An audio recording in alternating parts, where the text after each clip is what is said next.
Pay attention to disclaimer carefully. People having heart diseases or any kind of serious health problem should not listen to this. This is my personal relative story that I have shared with the team of my Midnight Tales. Don't forget to check your bed before you sleep. Who knows what surprise lies for you under. Welcome to my Midnight Tales, the chilling corner of the internet where darkness comes to life and spine-tingling stories await your eager ears. If you're a fan of the macabre, a seeker of the supernatural, and a lover of all things that go bump in the night, you've found your eerie oasis. But before we embark on this harrowing journey together, be sure to summon your courage and subscribe to this channel. Hit that ominous like button and turn on the notification bell. Let's gather our wits, brace ourselves, and prepare to dive headfirst into the abyss of horror that is my Midnight Tales. Now you will listen to the voice of Ethan.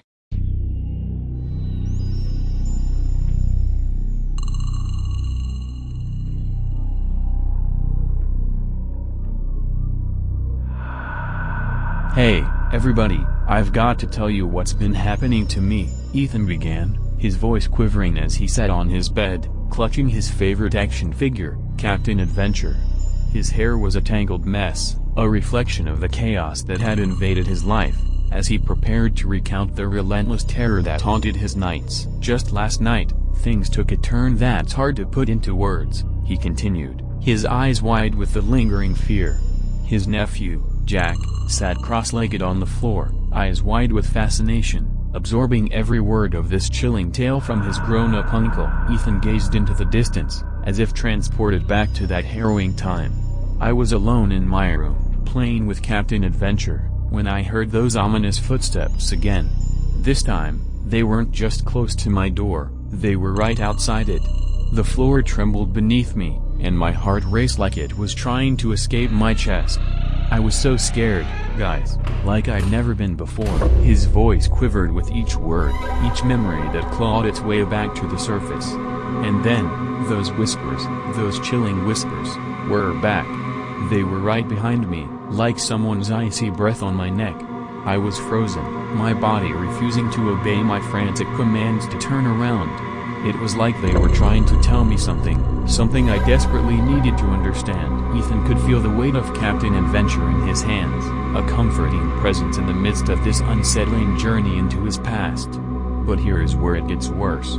I was asleep in my bed, or at least I thought I was. Something grabbed my ankle, like a cold, bony hand, and it yanked the sheets down. And there she was, that ghostly girl, with her hair like a tangled web and those eyes that glowed like eerie lanterns. She was inches away, and I could feel her breath, cold and damp, on my face. Ethan shivered as he recounted the horrifying moment, his eyes darting around the room, as though the memory still lurked in the corners. And there were times I'd wake up, and I wasn't even in my bed anymore. I'd be on the floor, like something had yanked me off while I was sleeping. It's like she's playing with me, toying with my fear, and I don't know how to make it stop. It's a nightmare even when I'm awake. Tears welled up in Ethan's eyes as he described his torment. She keeps getting closer, like she's trying to reach out for something I can't fathom. I can't even sleep properly anymore, and I'm terrified to be alone in this house. Every creak, every shadow, they feel like they're conspiring against me. Captain Adventure was now his lifeline, an emblem of courage in the face of relentless terror. Ethan pressed the action figure to his face, seeking comfort in its unwavering presence. I don't know why she's here or what she wants, but I'm scared, really scared, guys. It's like living in a never-ending horror movie, and I can't find the exit. Ethan's voice shook with fear, his body language revealing his profound sense of dread and vulnerability.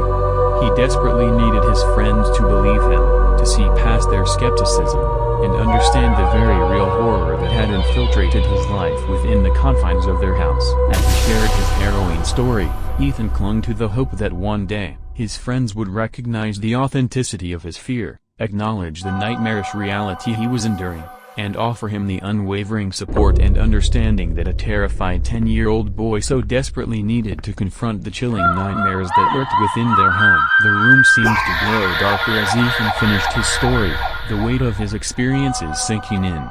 Jack, his wide eyes filled with a mixture of fascination and fear, finally spoke Uncle Ethan. "That's so scary. What happened next? Did you ever find out what the ghost girl wanted?" Ethan took a deep breath, grateful for the small intermission in his haunting tale. He ruffled Jack's hair and smiled, thankful for the comfort of the present moment. "Well, buddy, that's where things get even more mysterious. You see, the ghost girl, as terrifying as she was, seemed to be trying to tell me something. But her whispers were just too faint, like she was trapped in some sort of never-ending riddle." He paused, recalling those nights of dread and the relentless pursuit of answers. "I couldn't ignore it anymore. I needed to understand what was happening in our house, why this ghostly presence wouldn't leave me alone. So, one night, I decided to confront my fears. I brought Captain Adventure with me, my trusty sidekick, and ventured into the darkest corners of our home." Ethan's voice grew softer as he continued his story, almost as if he was transported back to that pivotal night. "As I moved through the shadows, I felt like a detective in a spooky mystery. I followed the sounds of those haunting whispers, which led me to an old, dusty attic that no one had dared to enter for years. I knew I had to go in, to uncover the secrets that lay hidden there." He glanced at Jack, who was now completely enthralled by his uncle's tale. "So, with Captain Adventure in one hand and a flashlight in the other, I slowly climbed the rickety stairs to the attic. The air grew colder with each step, and the atmosphere was thick with an eerie silence. It felt like I was entering another world, a world that was both familiar and unknown." Ethan's heart raced as he recalled the moment he entered the dusty, cobweb-filled attic.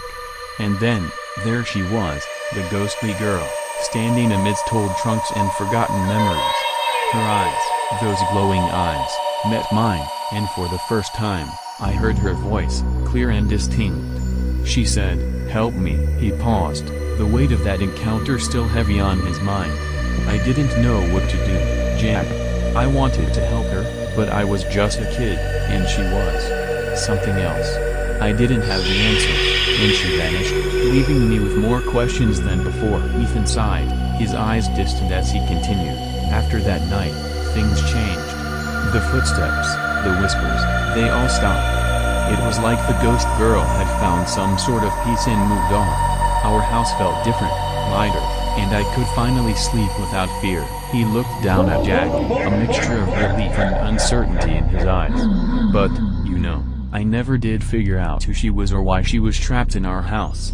Some mysteries, I guess, are meant to remain unsolved." As Ethan finished his tale, he couldn't help but wonder if the ghost girl had indeed found peace or if she was still out there, somewhere in the shadows of their memories, waiting for someone else to uncover her story. Jack, wide-eyed and captivated by his uncle's story, hugged Captain Adventure a little tighter, realizing that sometimes, even the scariest stories could have a touch of mystery and compassion hidden within them.